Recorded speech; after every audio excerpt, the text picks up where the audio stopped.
Sobat Value. Assalamualaikum warahmatullahi wabarakatuh. Semoga kalian semua selalu dalam lindungan Allah dan dijauhkan dari gangguan yang tak kasat mata. Sebelum cerita dimulai, jangan lupa like, komen, dan subscribe agar kalian nggak ketinggalan kisah horor lainnya.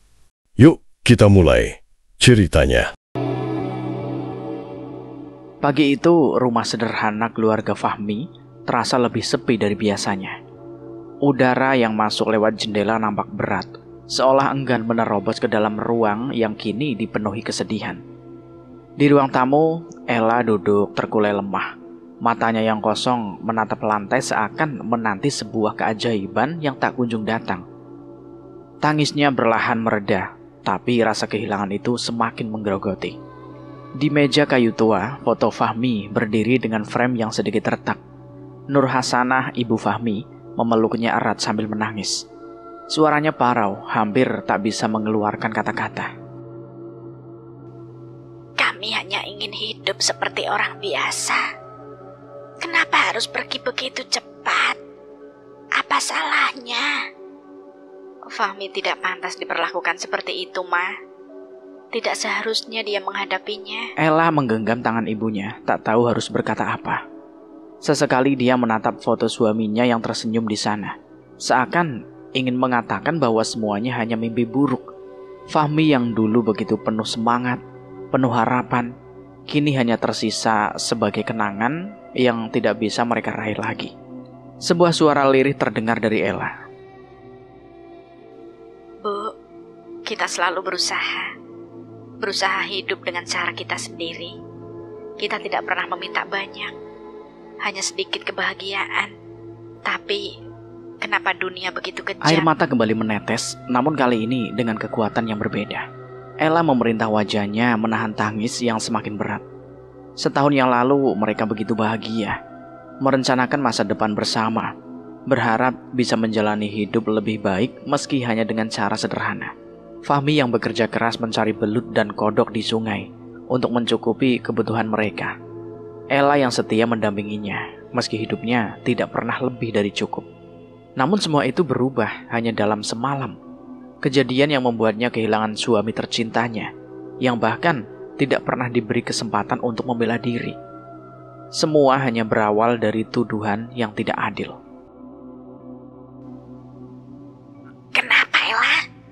Yang terjadi? Kenapa dia harus dihukum seperti itu? Ella menggigit bibirnya, berusaha menahan amarah yang datang begitu dalam. Dia tidak pantas diperlakukan seperti itu, Bu. Fahmi, dia hanya orang baik yang tidak pernah menyakiti siapapun. Ibu tahu, Dok, ibu tahu. Anak ibu itu tidak akan berbuat seperti yang mereka tuduhkan. Tapi ini bukan hanya tentang Fahmi. Ini tentang kita. Tentang orang-orang yang tak mampu peduli. Ella mengangguk pelan. Dia memandang keluar jendela, merasakan angin yang semilir lewat. Dalam pikirannya hanya ada satu pertanyaan yang terus menghantuinya. Kenapa harus Fahmi?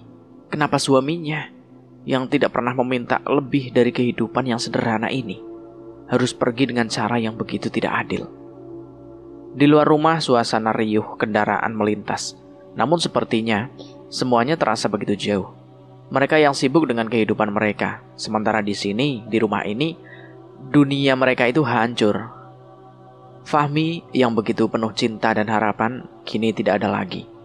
Hanya ada yang menggelayuti kehidupan Ella dan ibunya.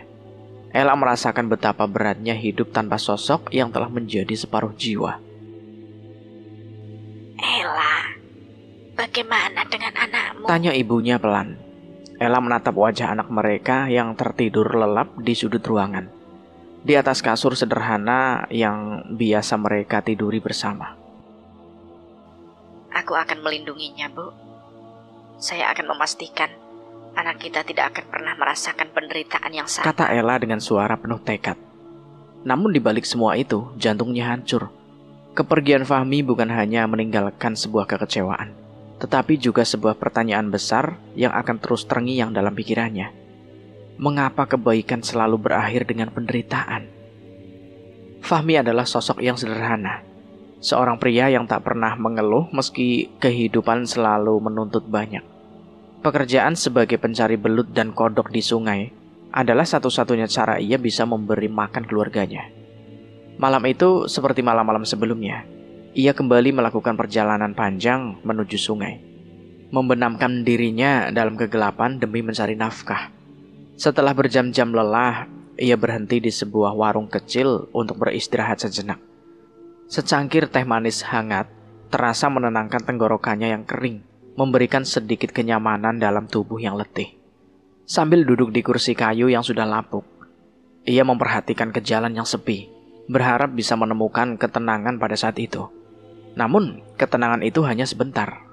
Tak lama setelah ia meletakkan cangkir teh di meja, terdengar suara gaduh dari arah karung yang dibawanya itu. Fahmi terperanjat dan segera menoleh. Suara itu terdengar seperti suara anak bebek yang sedang berkicau. Seorang warga yang kebetulan duduk di warung itu menatap dengan curiga. Ada apa dengan karung itu? Tanya pria itu, suaranya kasar dan penuh selidik. Fahmi berusaha tersenyum dan menjelaskan dengan tenang. Itu Pak, saya menemukan beberapa anakan bebek yang terdampar di tepi sungai. Saya bermaksud membawa mereka pulang untuk diberi makan, Pak. Namun penjelasan itu tidak cukup. Warga yang lain mulai ikut memperhatikan, memandang Fahmi dengan penuh emosi. Hati-hati mas kamu. Jangan sampai kamu mencuri milik orang. Ujar seorang wanita parubaya. Fahmi mencoba untuk tetap tenang. Saya tidak mencuri apa-apa, Bu.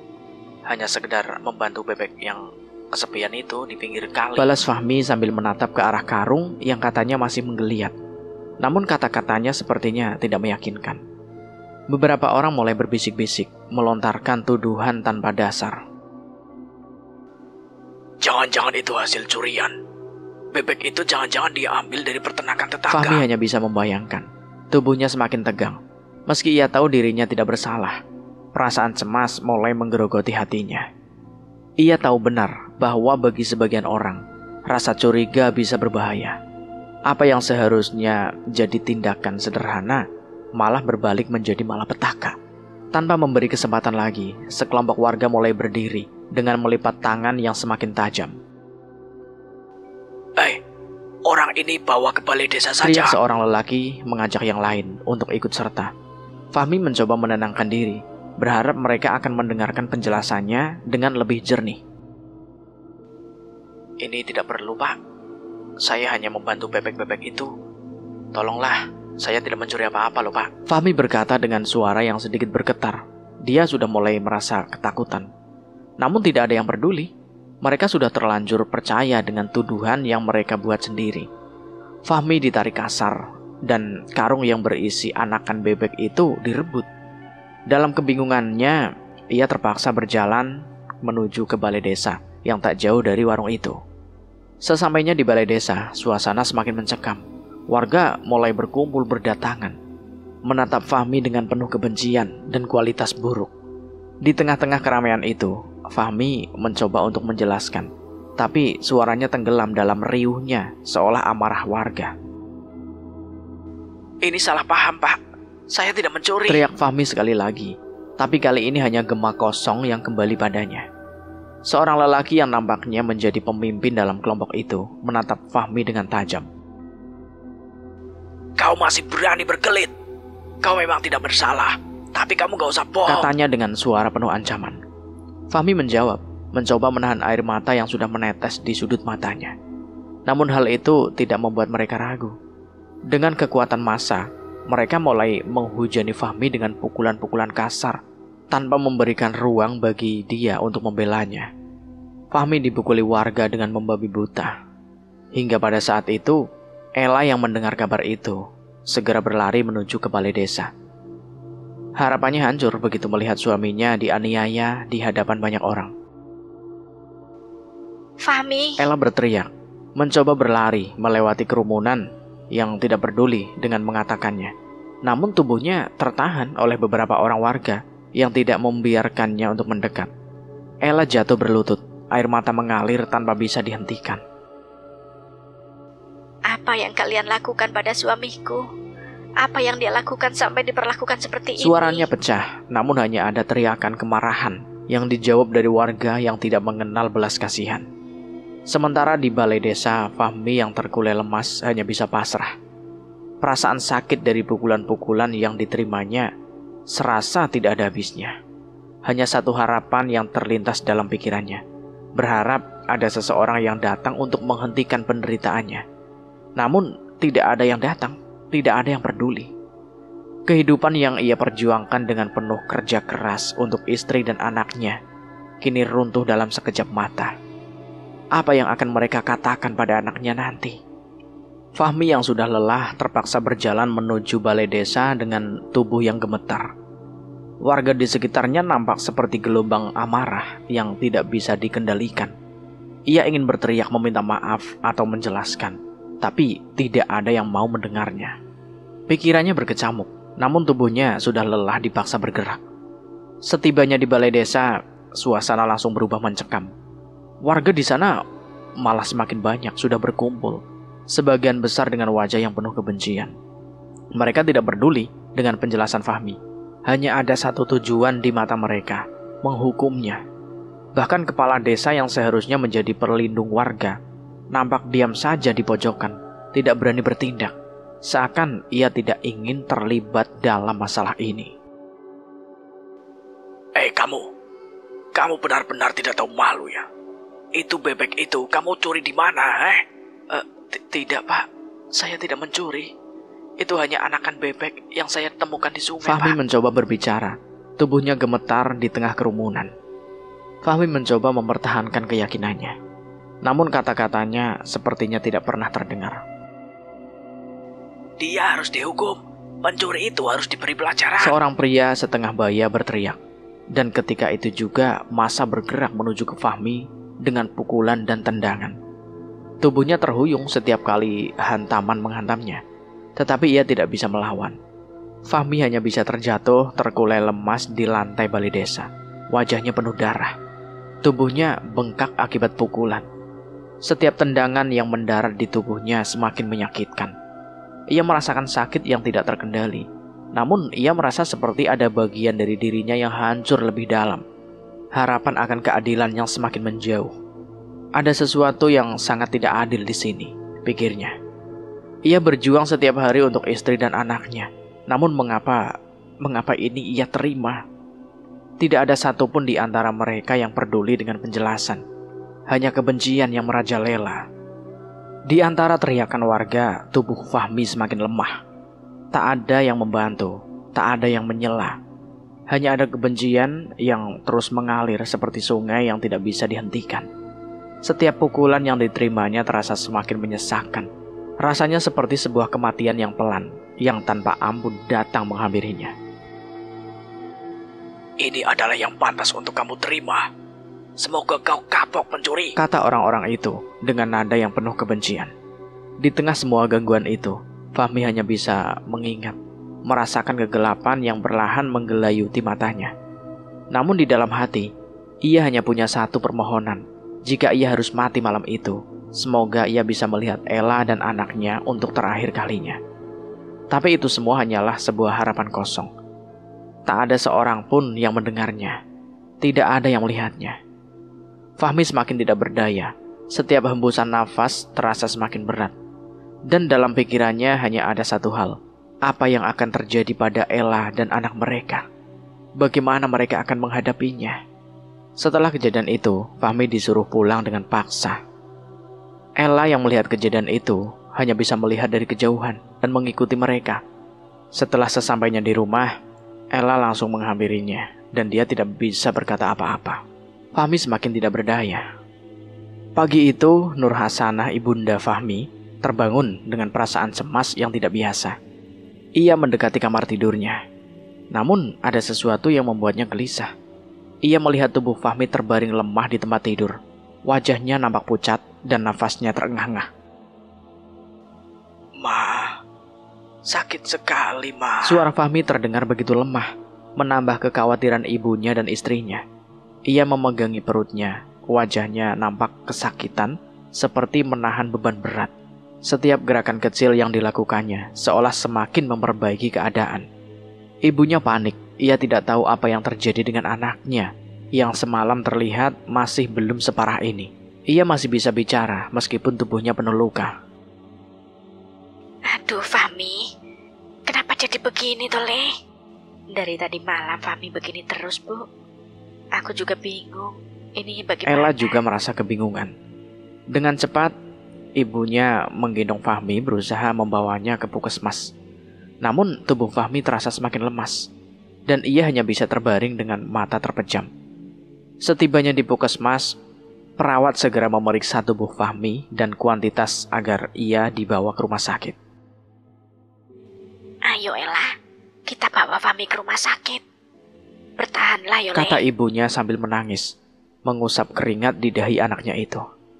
Ia merasa takut dan tidak tahu harus berbuat apa lagi. Tak lama kemudian mereka meluncur menuju rumah sakit dengan kecepatan tinggi. Namun semakin dekat dengan rumah sakit, keadaan Fahmi semakin memburuk. Ia tidak bisa lagi berbicara, hanya meregang lemah. Ma, kata Fahmi dengan suara yang hampir tidak terdengar. Ella dan ibunya hanya bisa menahan isak tangis, tak kuasa melihat anaknya yang sedang bernafas.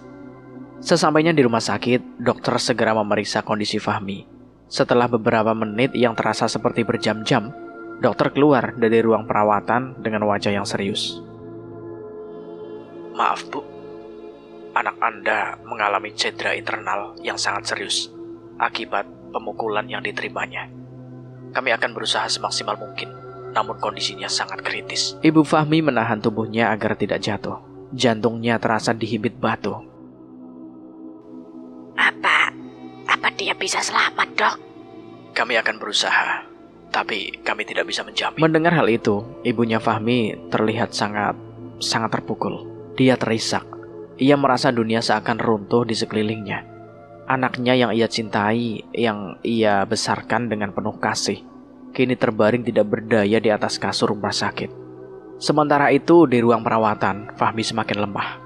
Tubuhnya yang dulu tegap, kini nampak begitu rapuh, dan nafasnya semakin berat. Ia ingin berbicara, namun tidak ada lagi kekuatan untuk berkata-kata. Sebuah perasaan hampa mengisi ruang di dada. Pada pukul 11 malam, setelah beberapa jam berjuang, Fahmi akhirnya memberikan nafas terakhirnya. Nur Hasanah, ibunya Fahmi yang duduk di luar, mendengar suara lemah dari perawat yang keluar dari ruang perawatan itu. Ia mendekat dan terisak. Perawat itu berkata, "Maafkan kami, Ibu. Fahmi telah meninggal." Dunia seakan runtuh di hadapan Nur Hasanah. Ia terjatuh, tak mampu berdiri, seperti kehilangan seluruh hidupnya dalam 1 detik. Suaminya sudah tiada dan anaknya hilang dalam sekejap. Kini ia hanya bisa menangis dalam keheningan malam yang kelam, memanggil nama anaknya yang sudah tidak bisa dijangkau lagi. Ella yang terkejut mendengar kabar tersebut berlari ke rumah sakit, namun sudah terlambat. Kehilangan suaminya yang begitu mendalam membuatnya terjatuh lemas di lantai rumah sakit. Ia merasakan dunia ini begitu gelap dan tidak adil. Fahmi, kenapa kamu harus pergi?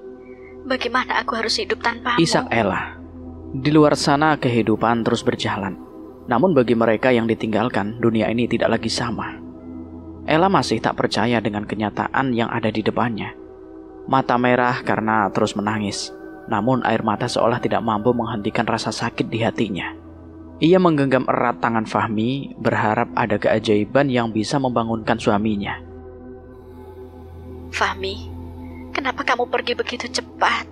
Kenapa kamu tidak bisa bertahan sedikit lebih lama untuk kami? Isak Ella, suaranya terputus-putus oleh tangisan yang tak terkendali. Setiap detik yang berlalu, Ella merasa seperti kehilangan bagian dari dirinya. Kenangan tentang tawa dan canda mereka seolah berputar kembali di pikiran. Bagaimana mereka dulu saling mendukung, berbagi mimpi tentang masa depan yang penuh harapan.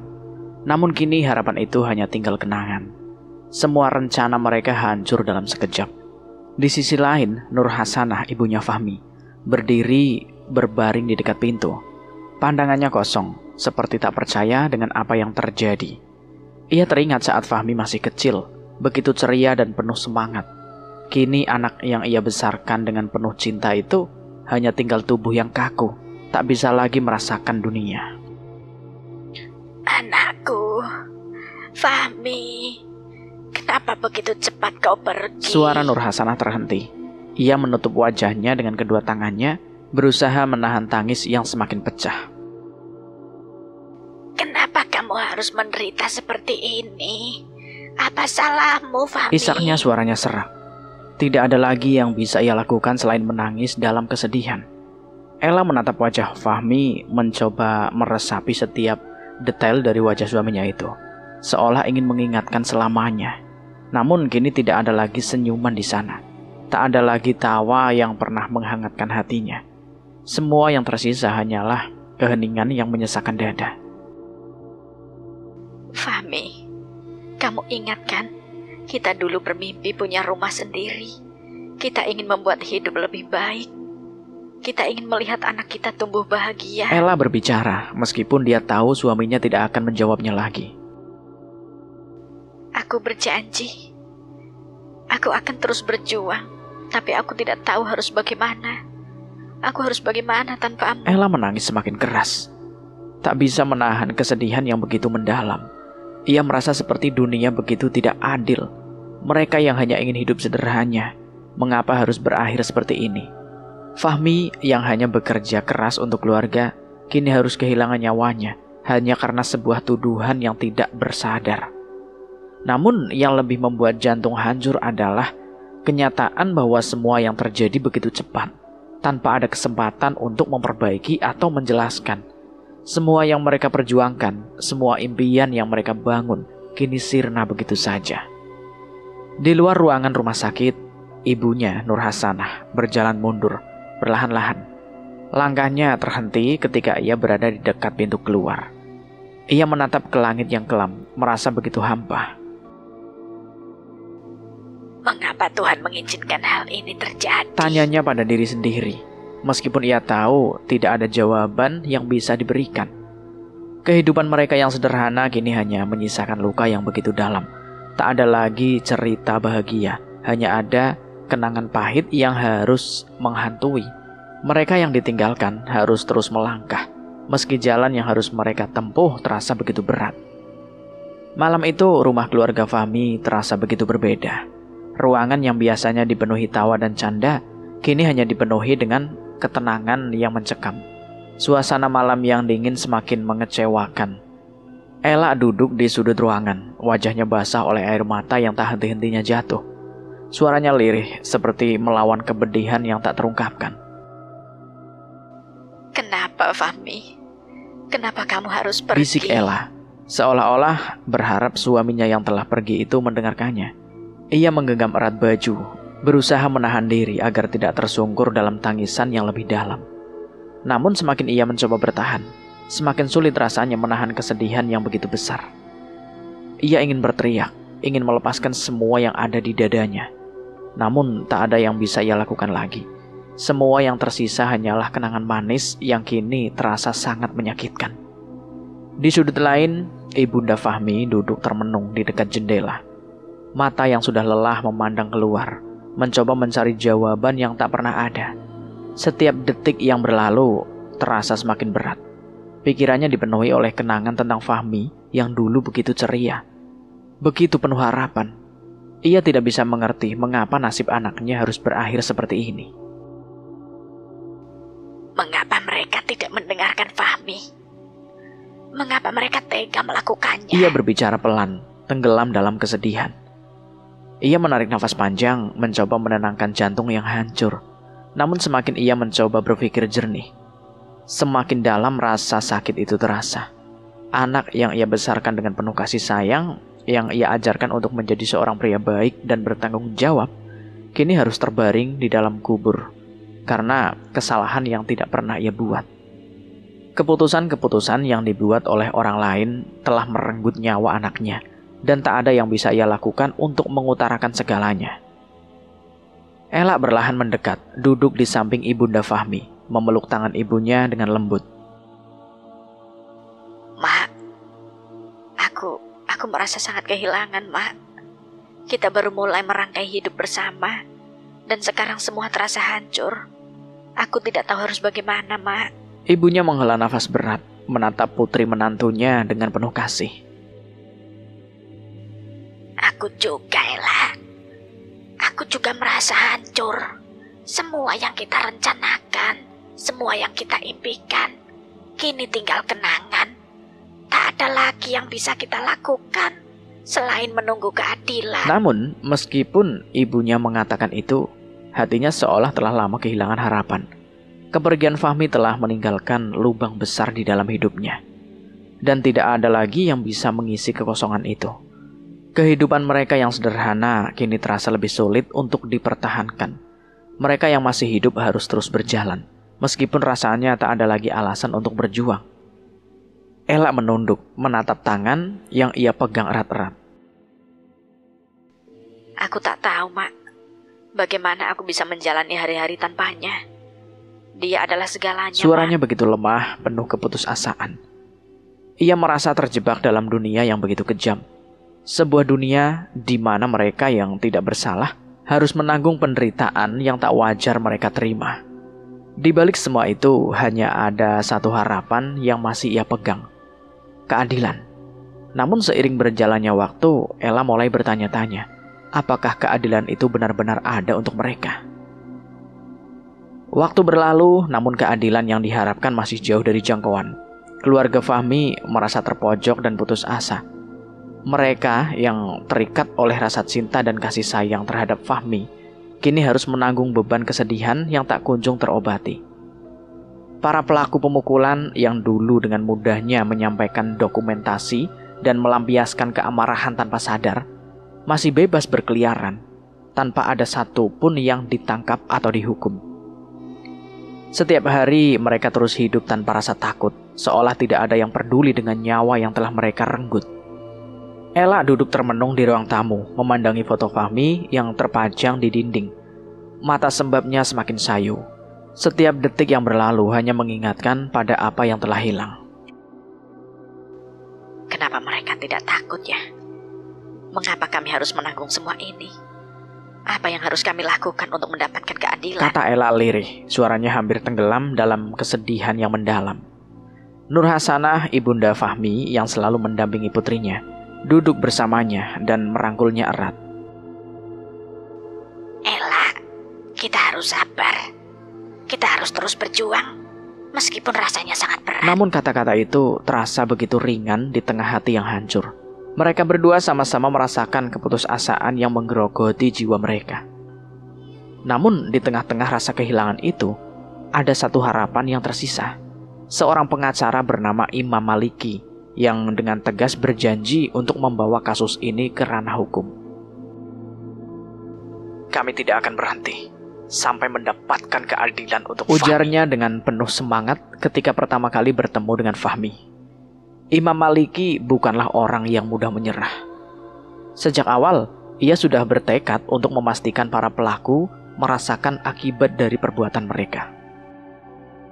Ini bukan hanya soal Fahmi, ini soal keadilan bagi semua orang yang diperlakukan tidak adil. Kita tidak bisa membiarkan hal seperti ini terus terjadi, kata Imam dengan penuh keyakinan. Namun meski ia berjuang untuk mewujudkan keadilan, ia tahu perjuangan ini tidak akan mudah. Terlebih lagi di desa kecil itu, banyak orang yang berpihak pada pelaku karena rasa takut atau kesetiaan buta yang tidak bisa dibendung. Ella dan mertuanya menyadari bahwa perjuangan mereka baru saja dimulai. Keadilan tidak akan datang begitu saja hanya karena mereka menginginkannya. Mereka harus berjuang lebih keras meski hati mereka sudah sangat lelah. Ella memandang Imam dengan mata yang penuh harap. Apa yang bisa kami lakukan, Pak Imam? Kami ingin agar mereka membayar atas apa yang telah mereka lakukan. Fahmi tidak pantas meninggal seperti itu, kata Pak. Ella dengan penuh keputusasaan. Imam menatap dengan penuh empati, namun di matanya ada tekad yang kuat. Kita akan membawa ini ke ranah hukum, Mbak. Kita akan membuktikan bahwa mereka bersalah. Kita tidak akan membiarkan mereka lepas begitu saja. Hari demi hari, kenangan tentang Fahmi semakin membekas dalam hati Ella. Setiap sudut rumah yang dulu dipenuhi tawa dan kebahagiaan, kini terasa sepi dan sunyi. Dalam keheningan itu, Ella seringkali merasakan seolah Fahmi masih ada di tengah-tengahnya. Suaranya, tawa mereka yang pernah mengisi ruangan itu, semua terasa begitu nyata, seolah hanya sebentar mereka berpisah.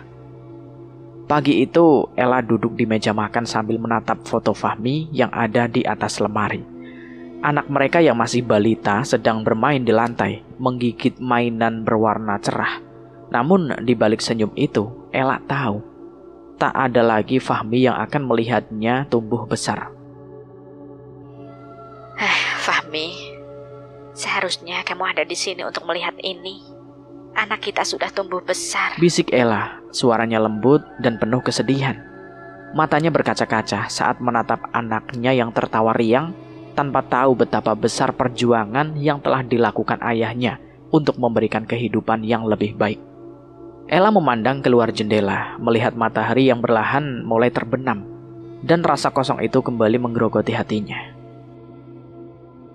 Fahmi, kenapa kamu harus pergi begitu cepat? Kenapa kamu tidak bisa menikmati masa depan yang sudah kita impikan bersama? Bayangan Fahmi sering muncul dalam ingatan. Saat mereka duduk bersama menikmati secangkir teh di sore hari, saat mereka tertawa tentang hal-hal kecil yang mungkin tidak berarti bagi orang lain, namun begitu berarti bagi mereka. Kini semuanya tinggal kenangan. Ella merasa seolah dirinya kehilangan bagian dari jiwanya. Kapanpun anak mereka menangis di malam hari, Ella merasa betapa beratnya tanggung jawab yang ada di pundaknya. Ia ingin menceritakan kepada anak itu tentang ayahnya, tentang betapa luar biasanya Fahmi. Namun tak ada kata-kata yang bisa menggambarkan semua itu. Fahmi, aku janji, aku akan menjaga anak kita dengan sebaik-baiknya. Bisik Ella dengan suara tercekat. Air mata mengalir tanpa henti. Di balik janji itu, Ella tahu tidak ada lagi tentang Fahmi yang akan membantu merawat anak mereka. Semua tanggung jawab kini ada di pundaknya. Namun, meski kesedihan ini begitu mendalam, Ella tahu hal itu. Fahmi akan selalu hidup dalam kenangannya. Setiap tawa anak mereka, setiap langkah yang akan diambil oleh anak mereka dalam hidup ini, akan selalu membawa warisan cinta yang ditinggalkan oleh Fahmi. Meskipun dunia selalu tidak adil, Ella bertekad untuk terus melangkah maju. Fahmi mungkin sudah tiada, namun cintanya akan tetap mengalir dalam hidup mereka, selama mereka masih memiliki kenangan tentangnya.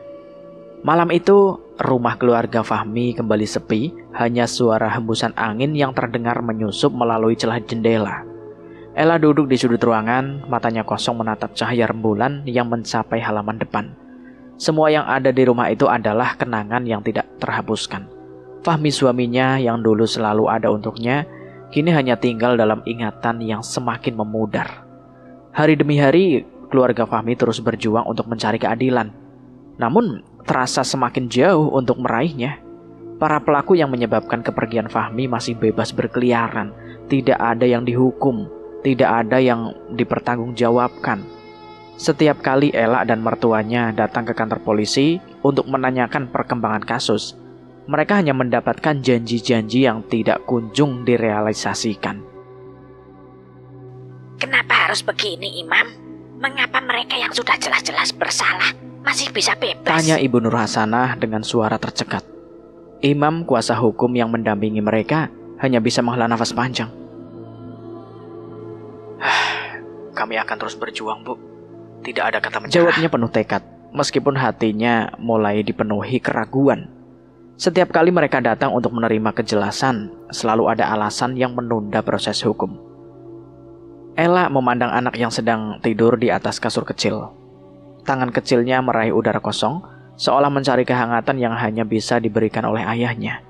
Ella menatap putranya dengan penuh kasih sayang. Tangannya meraih kepala anaknya, mengelus lembut. Nak, maafin Mama ya. Mama tidak bisa memberikan ayah, tapi Mama akan berjuang untukmu, untuk kita. Anak itu terbangun, menggerakkan tubuh kecilnya, lalu kembali tertidur dengan tenang. Tak tahu betapa luka yang ditinggalkan oleh kepergian ayahnya. Ella menyeka air matanya yang jatuh tanpa suara. Di dalam hati ada janji yang kuat untuk tidak membiarkan hidup mereka terhenti begitu saja. Meski tidak ada Fahmi lagi di sini, aku akan terus hidup untuk kita. Aku akan berjuang untuk kehidupan yang lebih baik, untukmu dan untuk masa depan kita. Ella menatap bintang di langit malam, berharap di sana ada jawaban atas semua penderitaan yang mereka alami. Namun meski keadilan belum terwujud, harapan Ella tetap hidup. Bahwa suatu saat nanti, cinta Fahmi akan membimbing mereka melewati segala cobaan. Dan cerita ini selesai sampai di sini. Bagaimana menurut teman-teman semua tentang cerita ini? Silahkan tulis di kolom komentar. Cerita ini diambil dari sebuah kisah nyata yang terjadi di sebuah desa di Jawa Tengah. Dan terima kasih buat teman-teman yang sudah mendengarkan cerita ini sampai habis. Semoga kalian sehat selalu, panjang umur, bahagia selalu, dan sukses selalu. Dan buat teman-teman yang baru bergabung di channel ini, silahkan klik tombol subscribe dan tombol loncengnya agar kalian tidak ketinggalan cerita terbaru dari kami. Saya mohon maaf jika ada kesalahan kata. Saya pamit undur diri. Wassalamualaikum warahmatullahi wabarakatuh.